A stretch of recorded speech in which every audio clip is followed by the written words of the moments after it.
So before we get started, there are a couple topics that I covered in previous videos. These topics are going to be in the description and in the iCode when I come to the topic. The art used in this tutorial is by VimLark, link to where to download it in the description. The finished project for this tutorial is in GitHub, link also in the description. I have a completely empty scene here. I'm going to go ahead and just create a new scene. I like to call this top node master, just makes it easier to call it from anywhere. First thing I'm going to do is add a camera 2D. I just add this because it's a lot simpler. It gives me more control over the camera than the default one. So I'm going to zoom way in because this is going to be pixel art. And go ahead and just click right there, current. That'll make so it shows from this camera instead of the default one. So this is the city asset pack. This is a pack that is going to be in the link in the comments.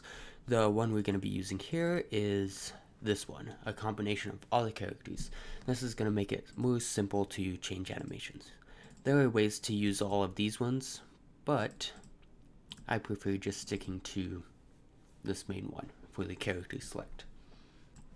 So just go ahead and drag that in, click on it, and as always, change the import filter off, re-import. That's going to give it a lot smoother of a look. Now I'm going to have this down here just as a reference outside of the main camera. I'm also going to make sure and link this to the scene we're creating right now. Right now it's going to be nothing, but this is going to be the main scene. So I'm going to create a new scene. Go ahead and right click, new scene. This is going to be the player. And in this instance, it isn't actually going to be a player, but it's going to be the character that's going to change how it looks. Now in my main one I built, I have a adult and child, and it changes between those depending on if the switch is flipped. In this one I'm just going to start off with the adult and later do the child. So the way we're going to do this is a sprite. That's going to be the head. We're going to do a new sprite.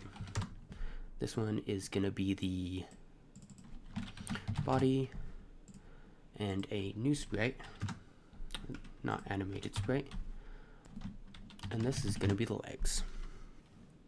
Now all three of these are actually going to have the same texture. I'm going to use the animation property to split it up into the head, body, and legs. So in all of these you're going to want to do 12 vertical and 31 horizontal. Now if we change the head's coordinates, this is going to change the frame, and the Y coordinates, we want to skip the first one because that is just the labels. So for the head, it's going to be the Y coordinates of 1 and the X coordinates of 0. So for the head, it's going to be Y coordinates 1, X coordinates is going to be 1, 2, 3, 4, 5, 6. And that's just the starting one. And then for the legs, it's going to be 7, 8, 9, 10, 11, 12. So Y coordinates 1, X coordinates 12. And now we have a simple person. Now the way we're going to animate this is it's going to go between this one, this one, this one, this one. That's going to give us the idle animation, and the round animation is going to go between these ones. And then the body's going to go between this one, and these ones. Legs, this one, these ones.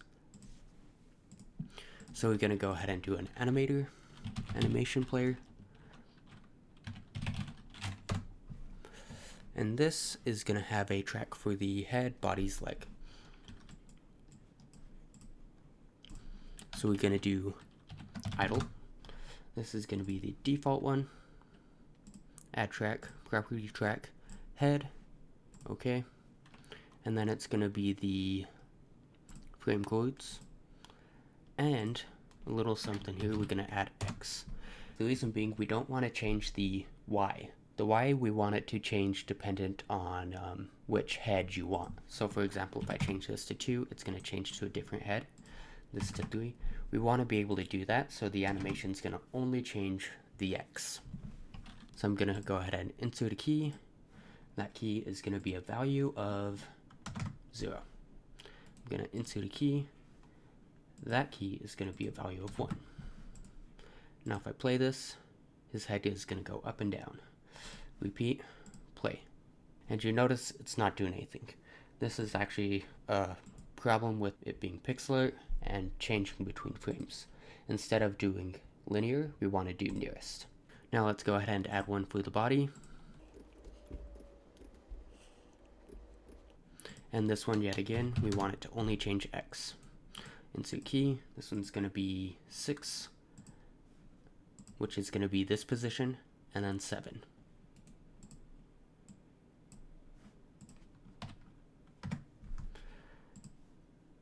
And that one's not changing. Go ahead and change that to nearest. It looks like the legs don't change between these, so you don't really have to animate the idle legs because there's no difference. But I'm going to do it anyways.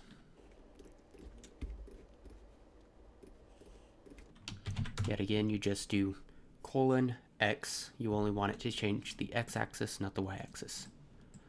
This is covered in my animating only one axis video. So this is going to be 12 and 13. Okay, and we have our animation. So now you should be able to go to the head, change this to 2, 3, 4, 5, and it just lets you change. Let's go ahead and put the head in front. So on X index, if you have a higher number, it's going to be more in front. If you have a lower number, it's going to be more in back. Because this guy has a beard, we want the head in front. So that was simple enough. I'm going to go ahead and create a new one. This one's going to be called run. So I'm going to go ahead and add a frame coordinates for the head, body, legs.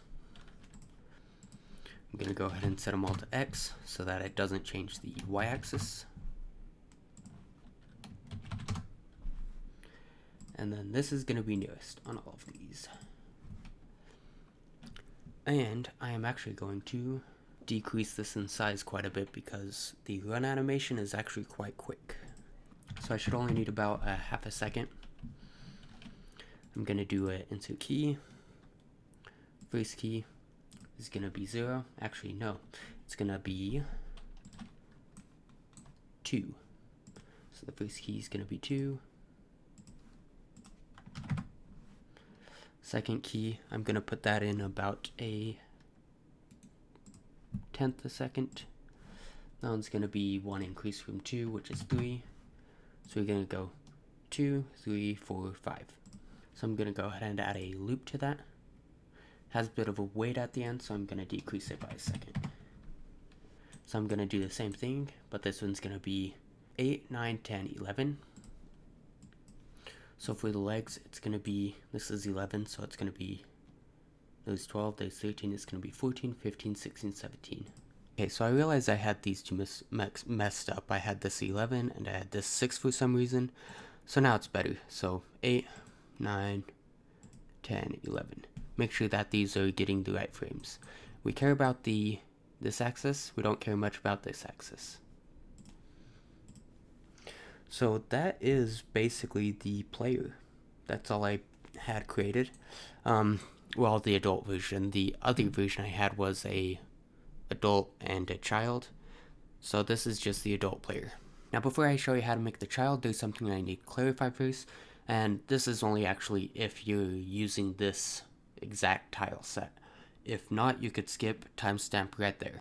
So if you're using this tile set, this is mine, this is the one you'll download. You'll notice there's something slightly different on this orange scroll right here. This one's up, this one's down, this one's down, this one's up. The reason I changed it is because the rest are up right here, the rest are down right here. This is going to cause her to not match the legs if you animate the way with the adult. And on the green child, she's down right here, just like the rest, up right here, just like the rest. On here, she's up. VimLark, I love your art, but you did mess this up just a little bit if they are using this as the animation. The way I went ahead and fixed it, just take this one, swap it locations with this one. And then this one, go ahead and take 3 and 4, put it as 1 and 2, take 1 and 2, put it as 3 and 4. This one's my first one, this one's my second one, this one's my third one, this one's my fourth one. Now before I make the child, I'm going to create a node, call this one adult, put all this inside of it. That way I could easily make the adult invisible and make the child visible or vice versa. And if you look at the finished product, you'll notice that this is actually its own scene. I'm going to leave it here just for simplicity though. So go ahead and add another node. This one's going to be the child. This one's going to be the head. Let's make the adult invisible. We're going to add another sprite. This one is going to be the legs. If you look at it, the child doesn't really have any body. It's just head and legs. Go ahead and just add in another animated player, and this one's going to be for the child. So this exact same texture. Now if you notice, the children are actually quite a bit smaller. So those are going to be different sizes. Now it's actually quite hard to count this out because they don't go all the way down. There's quite a bit less children. But if you look at this, you could eyeball it. It's actually exactly half the height. So instead of 12, it's going to be 24. And then this one is going to be 31. Now looking at this, because it's half the height, it's going to be 1, 2, 3, 4 before the first one. So the head is going to be 4, and actually the body 2. And then the body's first Y is going to be, so this is 19, this is going to be 20, 21, 22, 23, 24, 25, 26. This is going to be the legs. And this one's going to be 24. Nope, did we miscount that? 25. And I think this is going to be 23. Okay, so 23, 3, first head, 25, 3. So that's this one and this one. So in the animation player, we're going to create a new one, idle, just like the other one. Add this, make sure it loops, and add a new one for the head. Frame coordinates, only the x-axis yet again. Insert key, nearest. So this one's 23, this one's 24. And I'm not sure if the legs really change on this first one. Oh, it does, it goes down and up. Okay, so if we play this, he's gonna go down and up. So go ahead and add a new one for the legs. Frame coordinates, yet again, X. Insert key, So it's 20, 25, and 26. And something's wrong. Oh, I was doing these two. Make sure you do these two. So that's gonna be 19, 20. There we go, that looks better. And now we're going to work on the run animation. So it's going to work quite similar to the other one. We're going to do 0.4 so that it's the same long. Go to make this a little bigger so we can see more of it. Add a track for the head, frame codes, add a track for the legs, frame codes. Only animate X, nearest. Insert key. And we have 4, we're going to split it about 0.1 frames each. So the first one's going to be 21, this is the 21st position if you count them out. And it just increases by 1 from there, so that's 22, 23, and 24. Let's make that loop. Now it just goes up and down quite a lot like idle. The real magic comes in when you add the legs. The first legs of running is 27. This one's going to be 27, 28, 29, and 30. Go ahead and run that. So now we could change the head. 3, 4, 5, 6. Now we're going to go ahead and toss the player in. Position 0, 0. If we run this, he should idle automatically. But we can't really change that. We can't change whether he's an adult, whether it's doing different animations. That all depends on what we do in here. So we're going to want to go ahead and create a player script, and I'm actually going to have this access a global script. That way it's easier for me to change these variables with UI elements. So I'm going to go by creating a new script, and I'm just going to call this global. Now this is going to have a variable head, 0, variable body, 0, variable legs, 0, variable run, whether he's doing the run animation or not. These ones are just going to be booleans. and a variable for the child. And I'm also going to have a constant save path. This is going to be the path that it saves everything to. I'm going to user save.dat. I'm now going to be creating some functions. These functions are going to be handling the changes: change head, change body, change legs. And I'm going to pass a direction. This direction is going to be a 1 or a -1. This is going to just make it simple when passing the variables. So plus equals direction.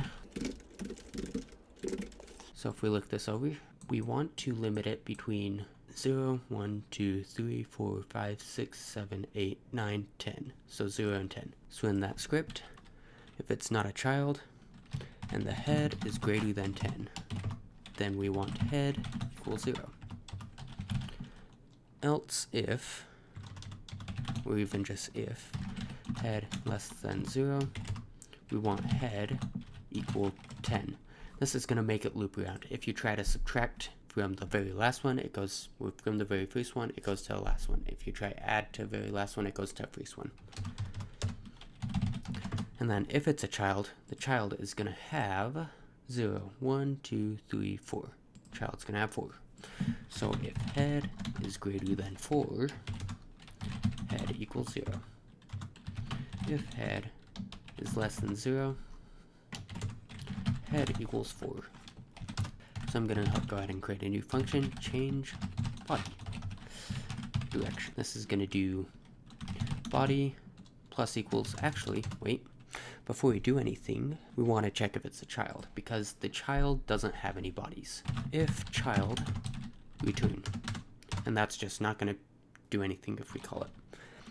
So body plus equals direction. If body is greater than, we have 7 bodies. Yeah, 7 bodies. So if it's greater than 7, yet again, body equals 0. If body less than 0, body equals 7. So just looping basically. Now with the legs, it's a little bit different because there's 3 of each. So function change legs, direction, legs plus equals direction. If legs greater than 3, 2. We have 3, but if it's greater than 2, legs equals 0. If legs less than 0, legs equals 2. Okay, now we should be able to just call these from the GUI and it'll change these variables. We also need a player script that'll change these to match the given variables. So next up, we're going to go ahead and create a player script. This script is going to mainly just make the player look like the global script variables. In order to set up a global variable, you set up the script, project settings, auto load, path, global. And you're going to add the node name, global, add, and now you have the global variable script. And I used to do on readyvar basically this, and then I'll do root global. But then someone pointed out you could actually just call global, and that's going to be project settings. That's going to be this name. So if you change that name, you need to call something else. So I'm global.head, and that's going to give us the head number inside global. So I don't really need any of this. I'm just going to take the process, and I'm going to do var character. If global.child, then we're going to basically make the adult invisible, make the child visible, and then also on the else, we're going to do the opposite. Adult dot visible equals false. Child dot visible equals true. So you're going to do adult visible false, child visible true. The character is going to be the child. And we're going to be doing a lot of stuff to the character. So I'm gonna do character, get node, head. So this is gonna be the child's head. Frame codes dot y equals global dot head +3. Now the reason I'm doing +3 here is if you look into the master, I want to go 1, 2, 3. So this is the new 0. Now I'm going to do a similar thing with the legs. Now if it's not a child, adult visible is going to be true.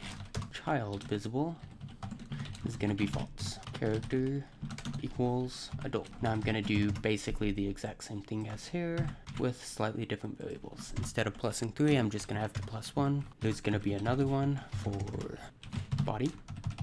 So I'm going to do a variable, animation player. I just do AP for some reason. Character dot get node animation player. So if global.run and ap.current animation is not equal to run, then we're going to want to do animation player.stop current animation, animation player.play run. Not global.run and ap.current animation is not equal to idle. ap.stop, ap.play idle. Animation player get node, I added a t. Okay, so if this is all working, I would be able to, in the global, change these variables and it'll change what's happening. Invalid index body. Oh, lowercase b. And it's frozen. Let's see. So for some reason, moving around these into the adult node changed all these, which kind of messed something up. So I'm going to go ahead and reset up the animation real quick. So a bit of a quicker fix I found is if you get this error, go ahead and just click on the name, go all the way over, get rid of adult, that way it matches the path. You want it go body, frame codes, X. So I went ahead and got this working. If I go into global, let's see if the other thing's working too. So let's change run to true. Oh, look at that, he's running. Let's change child to true also. Yeah, it's working. Head 1. There is no body for the child. Let's get rid of child, false, and then body. Let's do 7. There we go. Legs 3. There isn't a third pair of legs, so it's just not showing up. There we go. So it looks like all these are actually working pretty good. We're going to set up a graphical user interface that will allow us to change those from just here. So we're going to go ahead and just create a new scene. Right click, new scene. Let's call this canvas layer or something. And other node layer. I really like this canvas layer. It saves a lot of time. So I'm going to do a container and let's go ahead and do a merging container. Right here on layouts, just do full rectangle. This will make it automatically take the full size. The canvas layer will match the full size to the screen size. So we're going to do a horizontal box or H box. Go ahead and add some padding, which is going to be a merging container. Let's go ahead and actually rename this left padding. And on this left padding, I'm going to do size flag, horizontal expand. This is going to make it take as much space as it can. I'm going to add in another padding, which is merging container. On the H box, that is going to be the right padding. And instead of doing a grow, we're going to do rect min size. So I have the min size set to 100 for this one. Our stuff is going to be right in between the two. So we're going to do a V box. This is going to make it change the height, and that is right in between the two. This is going to be the buttons button container. And then I'm going to go ahead and want to center that. So I'm going to do a merging container, duplicate that, size flag, vertical, expand. Size flag, expand. So that's going to be centering it. I'm going to rename this top padding, bottom padding. And then right in between that is going to be where actual buttons are. Now I'm going to add a H box. This is going to be what's containing the buttons. So button, label, button. So this face button's gonna be a minus, second button's gonna be a plus, label's gonna be whatever it is, head. Plus, minus, head, and I'm actually gonna have this repeating for the head, body, legs. And in order to do that, I'm just gonna right click here, save branch as seen, and I'm gonna call this buttons. Now if I go in there, it's gonna be buttons. And I'm actually gonna add a script that's gonna grab all the button presses and pass it to the master along with the name. I'm basically gonna have this pass a signal to buttons, this pass signal to buttons.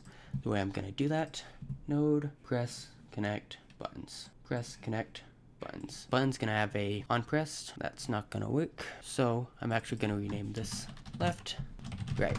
Better names anyways. So I'm gonna disconnect all, press, connect. There you go, that's more distinguishable of a function name. So I'm gonna connect this to that. And now it's gonna have a left press, right pressed. Let's get rid of that onPressed. And then we're gonna want to send a signal out. So export string. This isn't gonna be the signal, this is gonna be the name. Var button name. And signal. This one's gonna be the signal. Change. So it's gonna send out a change direction. On left press, change direction. It's actually gonna be emit signal change, and because it's left, it's gonna be -1, and this one's gonna be +1. Emit signal change +1. So this is basically going to buttons is gonna have a change now. I can link that to other things. I'm gonna link that above to the canvas layer, and that's gonna pass a -1 or a +1 depending on which one of these two gets clicked. I'm also going to add a ready that changes the label to the name. So label equals, label.text equals button name. And let's get rid of all this extra. That's the buttons. In the canvas layer, we're gonna have a buttons in here. Let's get rid of head. So buttons in between here, head. Alright, it's basically the same. This is gonna connect to the canvas layer. But we're not going to do that now, we're going to do that later. For now, we're just going to change this to head. So we have a head, a body,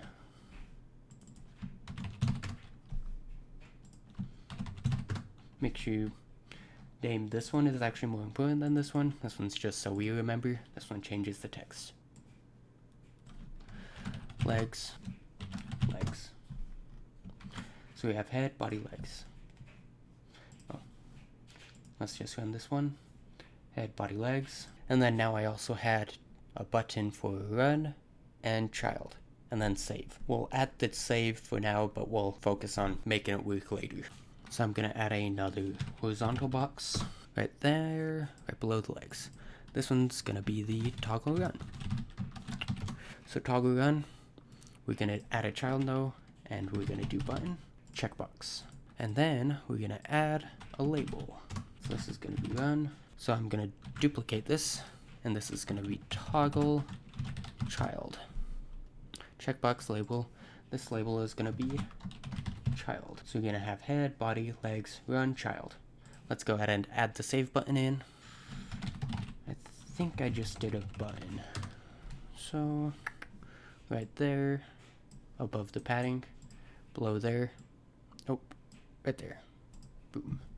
This is going to be save. Because I didn't have a margin, it's in this margin, it's going to take the set width or minimum width. If I increase more, then it goes more. But if it's less, it just takes the set width.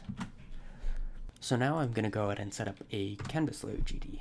Now this all is actually just going to be mainly handling button clicks. So I'm going to take head, node, connect, connect. On head, change direction. Body, change, connect, connect. Legs, change, connect, connect. This one, checkbox, this is going to be toggled, so this is going to be a true or false. This one, similar, it's going to be toggled, that way it passes back a true or false. And then this button, press, connect, connect. So on button pressed, actually I'm going to disconnect this, rename it saved, just so the function's more understandable. So on save press, on button press. Let's get rid of that. We have 2 on checkbox toggled. So I'm actually going to name this one check run, and this one check child. I'm then going to disconnect them, then reconnect them for better names. You could also just change the name right here, but this way just makes it simple. On check run toggled, check child toggled. Let's get rid of that one. On save, on legs change, on body change, on head change. Now we just need to call global.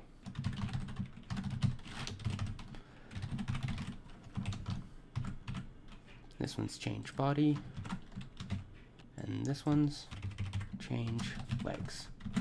Okay, so I'm gonna worry about the rest later. So if we go back into master, go ahead and drag in the canvas layer,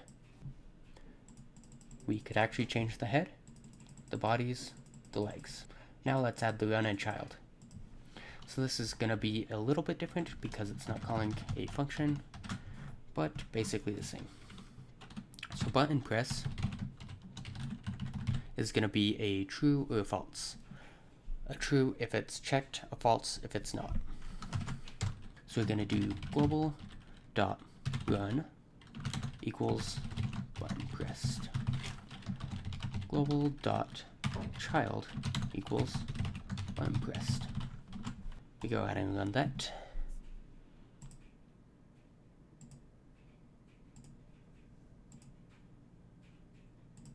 So that all seems to be working, but if you go too far on the head and then change it to child, it actually just decapitates him because it doesn't have a head that far. Now to fix that, it's actually quite simple. We're just going to go into here and we're going to say if child and head is greater than this. There's 4, head equals 0.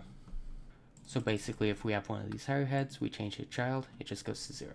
So saving and loading the data is actually quite simple.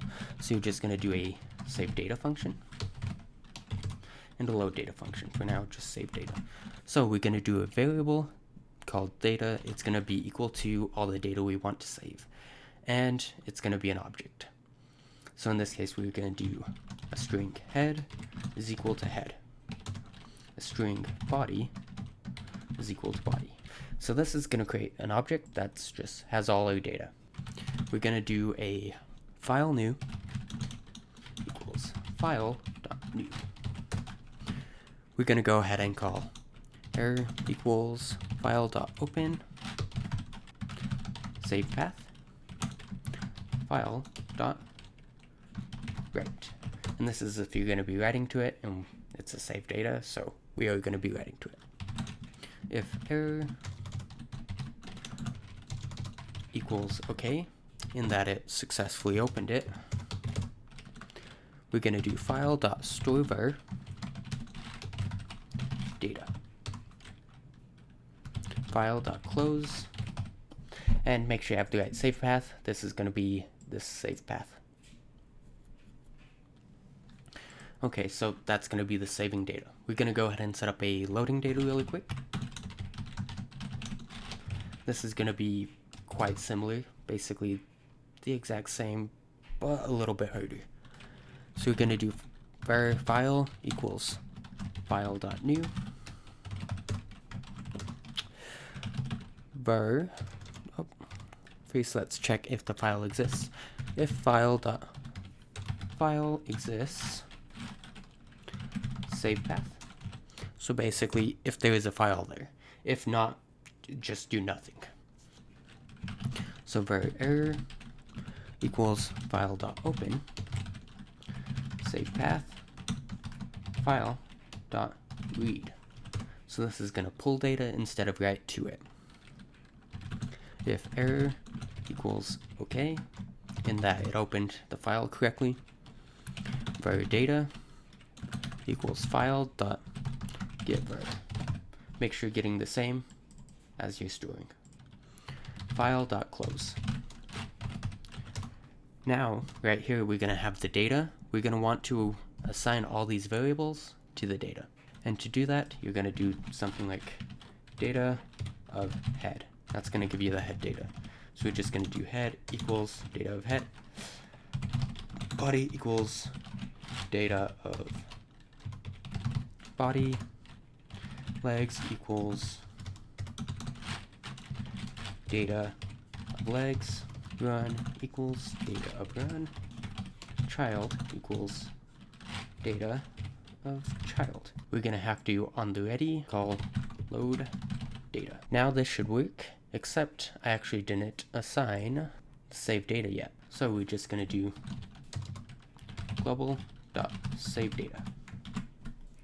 Now this should work. Save X, you get back in, it's the same. But there are some issues. You notice how it was running, but the run wasn't checked. So we save it as not run, get back in, it's not run. We check the run, save it, get out, get back in, it's running. So we need to set these upon loading. In the canvas layer, let's go ahead and do onReady. So onReady, it's gonna find the node, check run.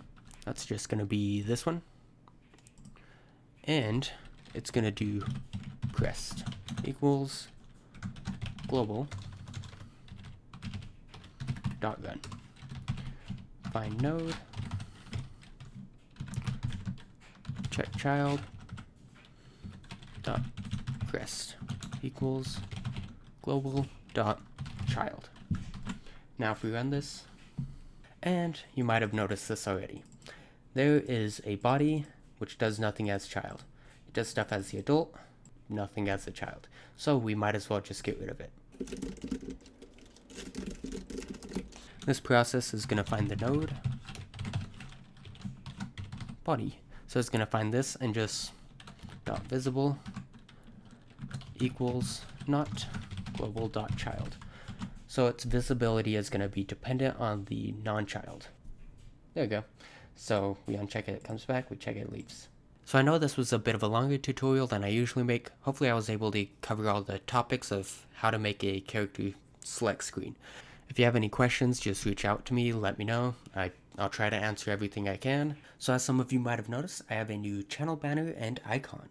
This was thanks to Furus Artifacts. I think I pronounced that name right. I'm gonna link his Instagram down below. If you want to follow him, that would be great. Go ahead and check out. He makes pretty great art actually. And also, if you do want to join my Discord, link is down in the description.